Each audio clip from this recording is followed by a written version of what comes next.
بنیادی مقصد رضا الہی کا حصول۔ حج کا دوسرا مقصد جس کے لیے حج کیا جاتا ہے، ہمیں ہمارے ماضی سے جوڑا گیا۔ دیکھیے حج کے جتنے بھی مناسک ہیں، اراکین ہیں، اور جو بھی حج کے امور ہیں، وہ دیکھیے اس کا تعلق ماضی، کعبۃ اللہ کی حاضری سے لے کر کے احرام سے آپ طواف زیارت تک جتنے بھی امور حج، یہ ہمارے اسلاف کی یادگاریں ہیں، تو یہ ماضی سے ہمیں جوڑا جا رہا ہے۔ اب کعبۃ اللہ کے طواف اور دیگر معاملات دیکھ لی، حجر اسود کی تقبیل دیکھ لیجیے، اس کا استلام دیکھ لیجیے۔ ہر چکر میں چوم سکتے ہو تو چومو، نہیں چوم سکتے ہو تو کم از کم استلام تو آپ کو ضرور کرنا ہو۔ اب اس کو چوما جاتا ہے عقیدت اور محبت کے ساتھ، جبکہ پتھروں سے دور ہٹایا گیا اور اس پتھر کو چوما جا رہا ہے۔ یہ راز حضرت عمر نے طواف کرتے ہوئے رکے، حجر اسود کو چوما اور پھر کہا، اے حجر اسود میں تجھے کبھی نہ چومتا اگر میرے رسول نے نہ چوما ہوتا۔ کسی نے کہا یہ سمندر پار سے آئے ہوئے لوگ بڑے دیوانے ہیں، ایک بار چوم لیا تو جان چھوڑ دیں، یہ بار بار چومے جا رہے ہیں۔ تو میں نے کہا صاحب یہ پتھر نہیں چوم رہے، یہ کسی کے ہونٹوں کا نشان ڈھونڈ رہے ہیں۔ ایک جگہ سے چوما، خیال پڑتا ہے حضور نے ادھر سے نہ چوما ہو، پھر وہاں سے چوما، خیال آتا ہے حضور کے ہونٹ ادھر نہ لگے ہوں۔ تو میں نے کہا صاحب یہ پتھر نہیں چوم رہے، یہ کسی کے لبوں کا لمس تلاش کر رہے ہیں، کسی کے ہونٹوں کے نشان ڈھونڈ رہے ہیں۔ اچھا یہ بھی پتھر آگے آئیں، مقام ابراہیم پہ یہ بھی پتھر، فرمایا گیا یہ جنت کے یاقوتی پتھر ہیں اور ان کی روشنی بجھا دی گئی ہے، اور اگر ان کی روشنی باقی رہتی تو شرق سے لے کر غرب تک روشنی ہی روشنی ہوتی، اتنا اجالا تھا۔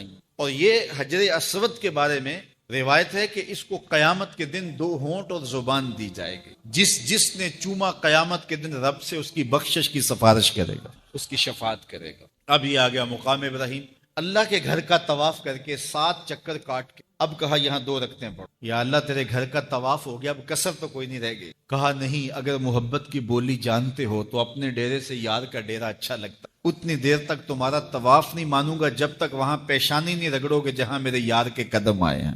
اب وہاں 2 رکعت پڑھنی ہوتی ہے، یہ بھی پتھر ہے وہ بھی پتھر، یہاں خلیل اللہ کے قدم لگے تو کہا 2 رکعتیں یہاں بھی تم نے پڑھنی ہوگی، پیشانی یہاں بھی رگڑنی۔ اب اس سے پیچھے آئیں گے تو چاہے زمزم ہے، مائے زمزم کو پینا شفا بھی ہے، دوا بھی ہے، غذا بھی ہے، بلکہ فرمایا مائے زمزم کو دیکھنا بھی عبادت ہے۔ مائے زمزم ایسا پانی ہے کہ جس نیت سے پیو وہ نیت پوری ہوگی، بیماری ہے شفا ہوگی، مرض ہے دور ہوگی، دکھ ہے ختم ہوگا، گناہ ہے مٹ جائیں گے۔ علم نافع کی نیت کرو، رزق واسع کی نیت کرو، صحت تندرستی کی نیت کرو۔ اب یہ پانی کون سا پانی ہے؟ جس نے ایک پیغمبر کے قدم چومے، حضرت خلیل اللہ کی ایڑیوں سے پھوٹا ہے۔ اچھا ہر پانی بیٹھ کے پئیں، لیکن اس پانی کا پروٹوکول ہے، اعزاز ہے کہ اس کو کھڑے ہو کے، تو یہ بھی ایک نسبت تھی جس کا احترام اور ماضی سے جوڑنے کا ہمیں اہتمام کیا گیا۔ اب آگے چلے جائیے، صفا و مروہ، یہ بھی یادداشتیں حضرت ہاجرہ بھاگی نا دوڑی ہیں، تو اللہ نے اس یادگار کو قائم، پورا حج دیکھ لیں آپ کو ایسا ہی ملے گا، پورا حج ایسا ملے گا۔ اب صفا سے مروہ، مروہ سے صفا، صفا سے مروہ، بچے بھی دوڑ رہے ہیں، بوڑھے بھی دوڑ رہے ہیں، جوان بھی دوڑ رہے ہیں۔ سیدہ ہاجرہ تو پانی کے لیے دوڑی تھی، حاجی کی بغل میں پانی کی بوتل ہوتی، پھر بھی دوڑ رہا ہے، جگہ جگہ پانی کے کولر نصب ہیں، پھر بھی دوڑ رہا ہے۔ مالک کیا رنگ ہیں تیری قدرتوں کے، یہ دوڑنا بھی کوئی عبادت ہے؟ نہ انہوں نے دوڑ کے کچھ حاصل کرنا ہے، نہ دوڑ کے کوئی چیز لینے جا رہے ہیں۔ بچے بھی، بوڑھے بھی، جوان بھی، عورتیں بھی، مرد بھی، کچ کلا بھی، شہنشاہ بھی، بادشاہ بھی، مالک کیا ماجرا ہے، یہ دوڑنا بھی کوئی عبادت ہے؟ کہا ہاجرہ جن راہوں پہ تو دوڑی تھی میں پروٹوکول اعزاز دیتا ہوں، قیامت تک ان راہوں پہ نبی بھی دوڑتے رہے، ولی بھی دوڑتے رہے، امام بھی دوڑتے رہے، اور ان راہوں پہ بادشاہ بھی دوڑیں گے، کج کلا بھی دوڑیں گے، ان گزرگاہوں کو جلوہ گاہ بنا دوں گا جہاں تیرے قدم لگے۔ اللہ اکبر، کیا رنگ ہیں، تو وہاں ایک دوڑ لگی ہوئی، تو یہ اس ماضی سے ہمیں جوڑا جا رہا ہے۔ اب احرام دیکھ لیجئے، یہ لباس بھی یادگار ہے۔ وقوف عرفہ دیکھ لیجئے، یہ حضرت آدم اور حضرت حوا کی ملاقات کا مقام ہے۔ کہا یہاں تمہارے باپ کی توبہ قبول ہوئی تھی، تم بھی یہاں کھڑے ہو کے رب سے لمبی دعائیں مانگو، جو دعائیں مانگو وہ دعائیں مستجاب ہوتی۔ اب رمی جمار، یہ بھی ادا ہے کہ کنکر مارنے، اب ان نشانات پہ جہاں شیطان ورغلانے کے لیے آیا تھا، قیامت تک کہا کہ اس خلیل کی ادا کو بھی ادا کر، ہاجرہ کی ادا کو بھی ادا کرنا، اسماعیل کی ادا کو بھی ادا کر۔ حج کا ایک ایک رکن دیکھو، قربانی دیکھو، قربانی بھی یادگار ہے، حضرت اسماعیل، حضرت ابراہیم علیہ السلام۔ تو یہ سارا حج ہمیں ماضی سے جوڑ رہا ہے، ہمارے بزرگوں کی ادائیں ہیں۔ انہوں نے کہا کہ اے صالح، ہم آپ سے برا شگون لیتے ہیں، معاذ اللہ کہا کہ ہم آپ کو منحوس خیال کرتے ہیں اور جو تیرے ساتھ ہیں ان کو بھی ہم منحوس خیال کرتے ہیں۔ یہ عجیب قوموں کا مزاج ہے کہ جو وجود برکت والے ہوتے ہیں وہ ان وجودوں کو اور ان پاک باز ہستیوں کو مٹانے کی آرزو میں لگے ہوتے ہیں کہ یہ وجود مٹ جائیں، حالانکہ ساری روشنیاں اور سارے اجالے معاشرتوں میں پاک لوگوں کے دم سے ہوتے ہیں، لیکن یہ شروع سے ہوتا آیا ہے کہ لوگوں نے پاک باز لوگوں کے اوپر تان و تشنیع کے تیر بھی برسائے اور ان کے تقوی کو نشانہ تدحیق بنایا اور ان کی زندگی کے تقدس معاب لمحوں پر انگلیاں اٹھائیں۔ تو انہوں نے کہا کہ اے صالح، ہم تمہیں معاذ اللہ منحوس خیال کرتے ہیں اور تمہاری قوم کو، تمہارے ساتھ جو لگے ہوئے لوگ ہیں ان کو بھی ہم منحوس خیال کرتے ہیں۔ یہ عموماً جو جہلا ہوتے ہیں ان میں یہ ایک تصور ہوتا ہے کہ فلاں چیز منحوس ہے، فلاں چیز منحوس۔ یہ کسی علاقے میں الو کو منحوس خیال کیا جاتا ہے، کسی میں یہ ہے کہ یہ بلی راستہ کاٹ گئی ہے تو یہ منحوس ہو گیا ہے۔ اس طرح کی باتیں اسلام نے اس کی نفی کی ہے اور یہ توکل کے منافی چیزیں۔ کوئی جو ہے وہ منحوس نہیں ہے، بلکہ دنوں کو منحوس خیال کیا جاتا ہے۔ بعض لوگ منگل کے دن کو منحوس خیال کرتے ہیں، بعض اطراف کو، سمتوں کو لوگ جو ہے وہ منحوس خیال کرتے ہیں، بعض لوگوں کو منحوس خیال کرتے ہیں کہ صبح صبح یہ مل گیا ہے اب سارا دن برا ہی گزرے گا۔ ایسا نہیں ہے، اللہ تعالیٰ پر توکل کرنا چاہیے، اور نہ کوئی دن منحوس ہے اور نہ کوئی شب منحوس ہے اور نہ کوئی وقت منحوس۔ جو منحوس ماننے پہ آئے تو معاذ اللہ انہوں نے پیغمبر کو بھی منحوس قرار دے دیا، اور پاک باز ہستی کے عالی مرتبت صحابہ کو بھی انہوں نے جو ہے وہ منحوس قرار دے دیا اور کہا کہ ہم برا شگون لیا تم سے اور تمہارے ساتھیوں سے۔ قَالَ طَائِرُكُمْ عِندَ اللَّهِ بَلْ أَنْتُمْ قَوْمٌ تُفْتَنُونَ، فرمایا تمہاری بدشگونی اللہ کے پاس ہے بلکہ تم لوگ فتنے میں پڑے ہوئے ہو۔ حضرت صالح علیہ السلام قوم سمود کی طرف آئے تو قوم سمود میں 9 لوگ تھے جو سب سے زیادہ فتنے کی نشانی تھے اور فتنہ گر تھے۔ کتنے برے لوگ ہوتے ہیں کہ جب فتنہ گروں کی فہرست بنے تو ان کا نام آتا ہے۔ کسی بستی کے اندر، کسی گاؤں کے اندر، کسی شہر کے اندر، کسی محلے کے اندر لوگ کہیں فلاں بندہ بڑا شیطان ہے، فلاں بڑا بندہ شیطان ہے، فلاں بڑا بندہ خبیث ہے، تو لوگ انگلیوں پہ گنے اور کسی شخص کا نام اس فہرست میں آ جائے۔ مجھے بتاؤ کہ کتنا برا وہ شخص ہوتا ہے جس کا نام شیاطین کی فہرست میں آ جائے، گندے لوگوں کی فہرست میں آ جائے، برے لوگوں کی فہرست میں آ جائے۔ اللہ سے دعا مانگا کرو کہ مالک جب نام لیے جائیں تو ہمارا نام صالحین کی فہرست میں آئے، اچھے لوگوں کی فہرست میں۔ عمومی طور پہ ہم یہ سمجھتے ہیں کہ جو شخص نماز پڑھاتا ہے وہ امام ہے، میں کوئی شک، اور مصلی کی امامت کو امامت کہا جائے۔ یہ بات یہ ممبر و محراب امامت صغرا کا، تخت و تاج کی امامت کبریٰ کا، بڑی امامت صغرا کے حاملین کی ستیاں قوموں کے اخلاق بگاڑتی ہیں اور قوموں کے عقائد میں خرابیاں، اور امامت کبریٰ کے حاملین کی ستیوں کے نتیجے میں قومیں من حیث القوم برباد ہوتی ہیں اور قوموں کی معیشت، ان کا معاشرتی سسٹم جو ہے وہ برباد ہو اور دشمن ان کے اوپر غالب ہو جاتا ہے اور وہ مغلوبیت کی زندگی گزارنے پہ مجبور۔ تو امامت صغرا ہو یا امامت کبریٰ ہو، جو سب سے زیادہ ضرورت ہوتی ہے وہ کردار پہ توجہ، اور کردار کی چمک سے اللہ تعالیٰ ایسی روشنیاں پیدا کرتا ہے کہ پھر ظلمتیں دور ہو اور معاشرتوں کا جو نظم و نسق ہے وہ ٹھیک ہونا شروع۔ اسلام ایک سادہ دین ہے اور اس نے سادگی کا درس، وہ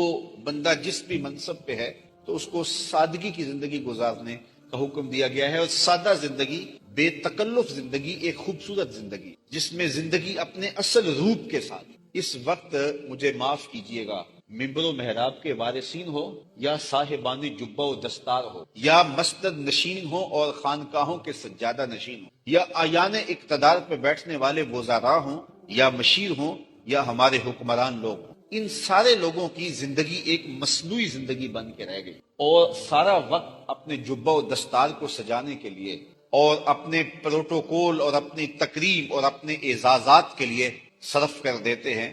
اتنی توجہ انسان اپنے اندر کو سنوارنے کے لیے اور اپنے باطن کو ستھرائی کے لیے، اس کی پاکیزگی کے لیے گزار دے تو ظاہر جو ہے وہ میلا بھی ہوگا، اندر کی چمک چھن چھن کے باہر آئے۔ تو تخت و تاج کے وارثوں یا منبر و محراب کے وارثوں، ہمیں سب سے زیادہ ضرورت اپنے کردار کو سنوارنے کی ہوتی ہے، اور کردار کا سنور جانا ہی قوموں کی بہتری کی ضمانت۔ جن لوگوں نے بھی کوئی کام کیا تو یقیناً ان کی خلوتیں خوبصورت رہی۔ ایک زمانے میں ایک معروف بزرگ انتقال کر، لیکن انہوں نے ایک وصیت کی مرتے ہوئے کہ میرا جنازہ وہ پڑھائے جس کی عصر کی سنتیں بھی قضا نہ ہو، جو کہ شرعی تاکید نہیں رکھتی لیکن اس کی وہ سنتیں بھی قضا نہ ہو۔ بڑے بڑے زاہد اور تہجد گزار اور شب زندہ دار دم بخود ہے کہ زندگی میں ایسی کوتاہیاں تو کبھی سرزد ہو جاتی ہیں، نہیں تو جوانی کے اندر تو بڑی سستیاں ہو جاتی ہیں، تو یہ اتنی کڑی شرط اور کون نبھائے گا؟ حضرت کا جنازہ پڑا ہے اور کوئی آگے بڑھنے کی ہمت نہیں کر رہا۔ جب جنازے کو دیر ہونے لگی اور لوگوں میں چیخ میں گوئیاں زیادہ شروع ہوئی تو سلطان شمس الدین التمش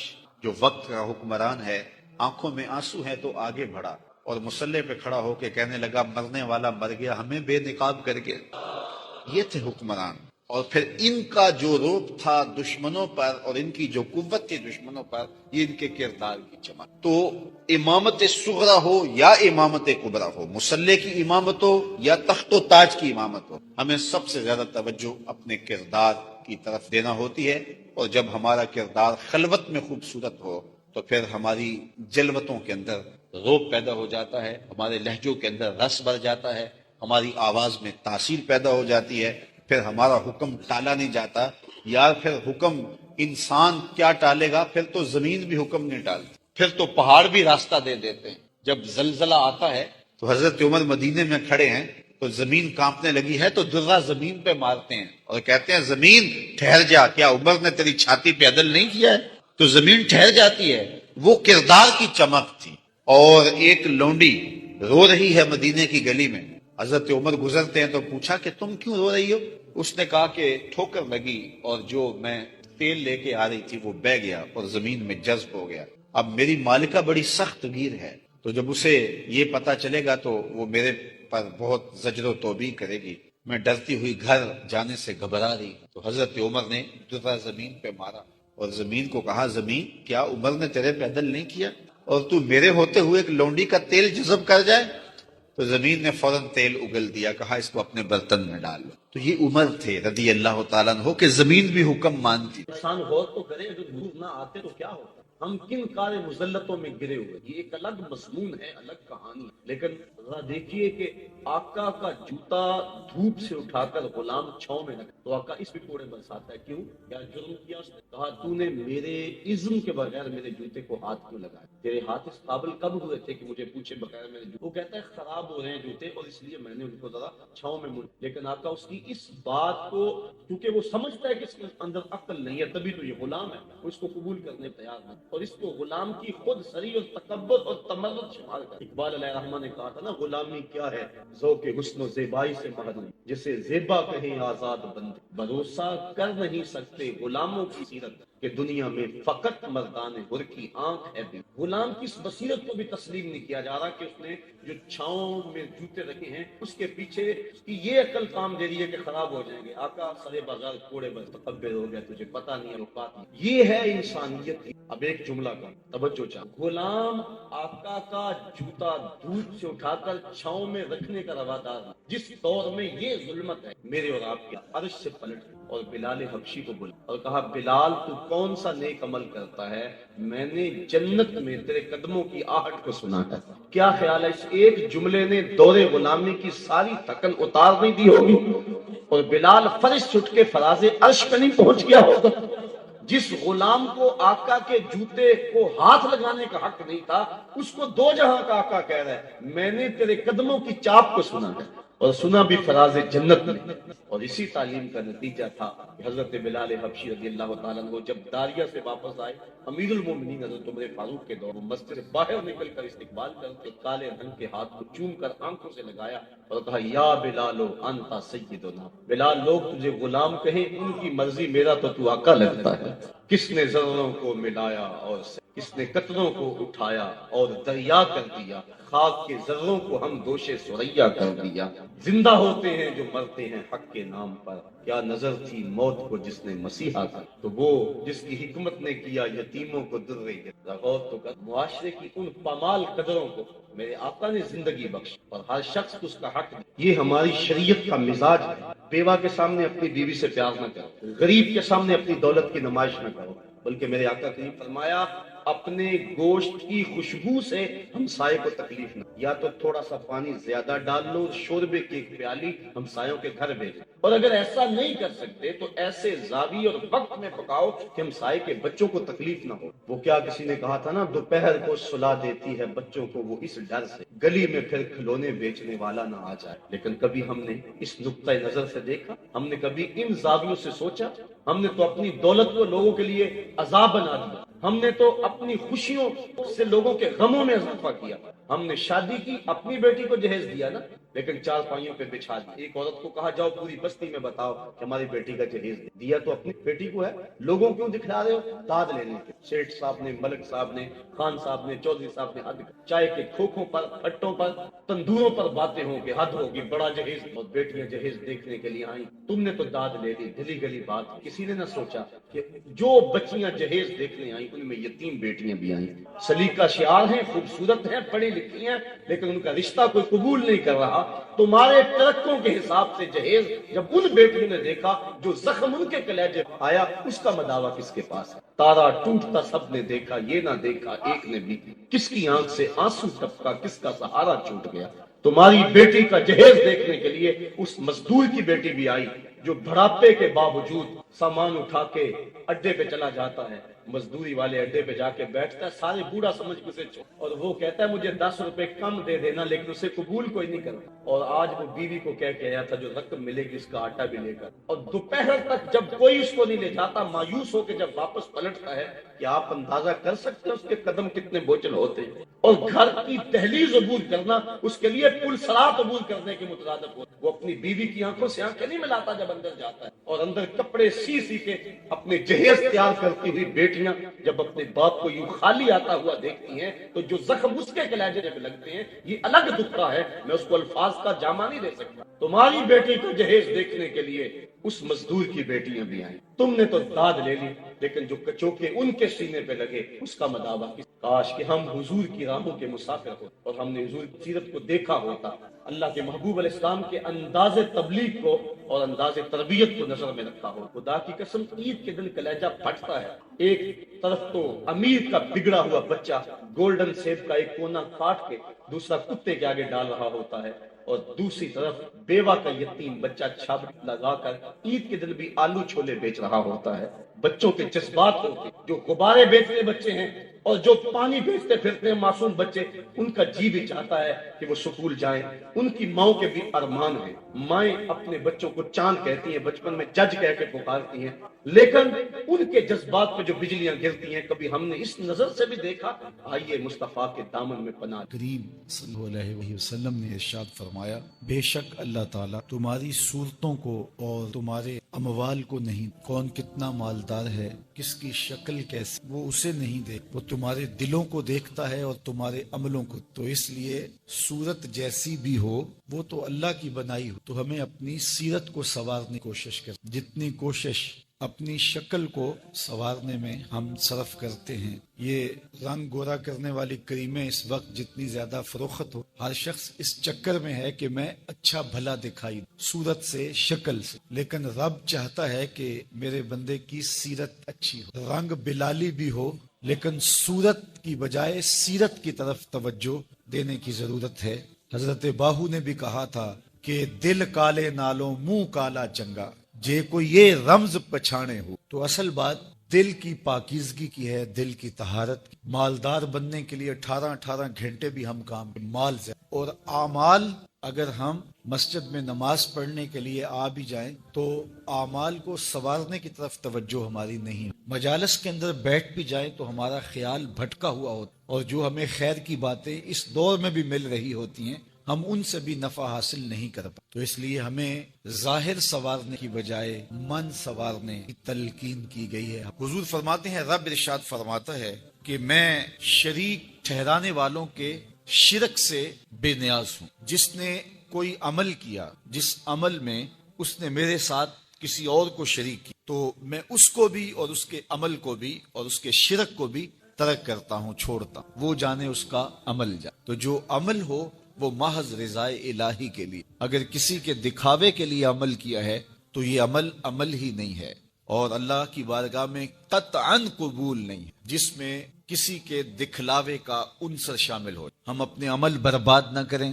بعض اوقات ہم اپنی خون پسینے کی کمائی پیش کرتے ہیں تو ریاکاری شامل کر کے اس کو برباد کر بیٹھتے، اور جو دکھلاوا ہوتا ہے وہ چند لمحوں کا ہوتا ہے، پھر ختم ہو جاتا ہے اور اس کا اجر بھی مٹ گیا۔ لیکن اگر رضائے الہی مقصود ہو تو پھر وہ عمل اگر تھوڑا بھی ہو اس کا اجر بڑھتا رہتا ہے۔ حضور علیہ السلام نے ارشاد فرمایا جب کوئی بندہ صدقہ دیتا ہے اور وہ تھوڑا سا صدقہ جب پیش کرے تو اللہ تعالیٰ اس کو ایسے پالتا ہے جس طرح تم جانور پالتے ہو، اور قیامت کے دن وہ مٹھی بھر جو دیے ہوئے تھوڑا سا صدقہ دیا ہوا تمہیں ایسے ملے گا جس طرح احد پہاڑ ہوتا ہے۔ تو وہ تو بڑھتا رہے گا، پلتا رہے گا، لیکن جس میں شرک شامل ہو گیا تو وہ بڑا عمل بھی ہوا تو وہ عمل قابل قبول ہی نہیں۔ اللہ کے محبوب صلی اللہ علیہ وآلہ وسلم نے ارشاد فرمایا جس شخص کی نیت آخرت کی طلب ہے، جو بھی عمل کرتا ہے، نماز پڑھتا ہے، روزہ رکھتا ہے، یہ درس حدیث دے رہا ہے، درس قرآن دے رہا، مسجد میں آ کے جھاڑو دے رہا ہے، واش روم صاف کر رہا، آنے والے مہمانوں کو تکریم دے رہا ہے،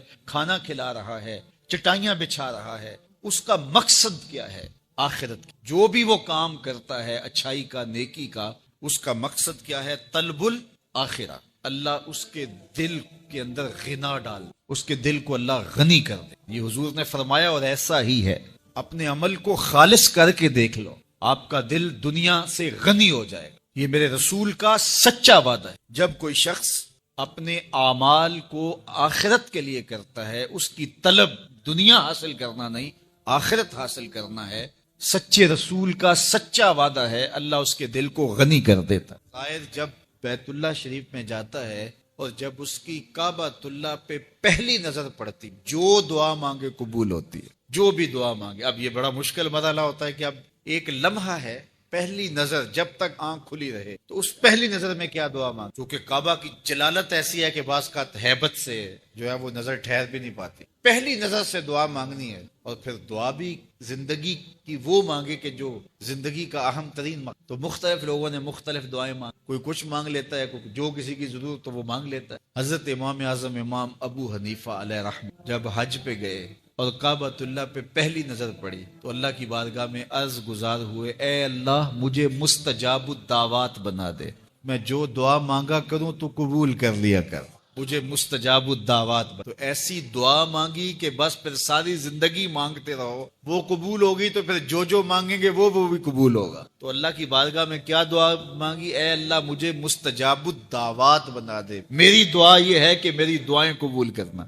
تو یہ پہلی نظر پہ جو دعا مانگی جائے قبول ہوتی۔ کعبۃ اللہ کو دیکھنا، طواف کرنا، حجر اسود کو چومنا، بلکہ ایک روایت میں آتا ہے کہ اللہ تعالیٰ جل شانہ جب تجلیات نازل فرماتا ہے، رحمت دنیا پہ نازل فرماتا ہے، تو سب سے پہلی رحمتیں کعبۃ اللہ پہ نازل، اور پھر فرماتا ہے کہ جو طواف کر رہے ہیں میں نے ان کی مغفرت کر دی، جو سین حرم میں کعبہ کی طرف منہ کر کے نماز پڑھ رہے ہیں میں ان کی مغفرت کر، اور جو قبلے کی طرف منہ کر کے سین حرم میں سوئے ہوئے ہیں میں نے ان کی بھی مغفرت فرما دی۔ اللہ اکبر، یہ کتنی کرم نوازی۔ تو میرے حضور نے فرمایا اس بابرکت گھر سے نفع حاصل کرو، یہ گھر 2 مرتبہ ڈھا دیا جائے گا اور تیسری مرتبہ آسمان پہ اٹھا لیا۔ 2 مرتبہ ایسے حالات پیدا ہوں گے کہ کعبۃ اللہ گرایا جائے، اور پھر تیسری مرتبہ قیامت کو اللہ تعالیٰ اس کو آسمان پہ، تو کہا قبل اس سے کہ یہ گرا دیا جائے، کعبۃ اللہ اٹھا لیا جائے، فرمایا یہ بابرکت گھر رحمتیں بانٹ رہا ہے، اس سے بھرپور نفع حاصل۔ اللہ اکبر، یہ سعادت بڑے لمحے اللہ تعالیٰ آپ مجھے ہم سب کو نصیب، اور ہمیں بار بار اپنی تحلیس کی با ادب حاضری نصیب۔ حج کی بہت ساری قسمیں بیان کی گئی ہیں، مختلف میقات مقرر کیے کہ ذوالحلیفہ سے احرام باندھ لیا جائے، یا لملم سے احرام باندھ لیا جائے، اور بیر علی سے احرام باندھ لیا جائے۔ تو مختلف مقامات ہیں، لیکن سب سے اشرف کون سی جگہ؟ یہ آپ کے دل میں بھی رشک پیدا ہوگا۔ میں نے بچپن میں جب بھی حدیث پڑھی تھی اس وقت سے میرے دل میں آرزو، اور میں نے وہاں ایک شخص کو دیکھا بھی، مجھے بتایا کہ میں وہاں سے احرام باندھ، تو سب سے یہ آپ سب کی آرزو ہوگی اور یہ دعا کریں کہ اللہ ہم کو یہ لمحے سنو رسول اللہ کا فرمان، جس نے جو ہے وہ حج یا عمرے کے لیے احرام باندھا، کہاں سے؟ من المسجد الاقصی، مسجد اقصی سے، الی المسجد الحرام، وہاں سے اللہ کے ایک حرم سے احرام باندھا اور عمرہ حج آ کے کیا مسجد حرام میں، اس کے جو پچھلے گناہ ہیں وہ بھی معاف ہو گئے، جو بعد میں کرے گا وہ بھی معاف ہو گئے۔ تو یہ آرزو کس کی نہیں کہ یہاں سے فلسطین جائیں، مسجد اقصی کے صحن میں احرام باندھے اور وہاں مکہ المکرمہ جائیں۔ یہاں ایئرپورٹ سے احرام باندھ لیے جاتے ہیں نا، پھر مسجد اقصی سے احرام باندھے۔ تو سب سے افضل تو یہ دعا کرو، میں آپ سب کے لیے دعا کرتا ہوں، اللہ آپ کو اور مجھے کم از کم ایک عمرہ اور ایک حج ایسا نصیب کر دے۔ دل سے دعا کرنی ہے، اور اس دعا میں صرف حج اور عمرے کی دعا نہیں، مسجد اقصی کی جو ہے وہ آزادی اور فلسطینیوں کے لیے بھی دعا ہے، اے اللہ ہم سب کو ایک حج اور عمرہ ایسا ادا کر دے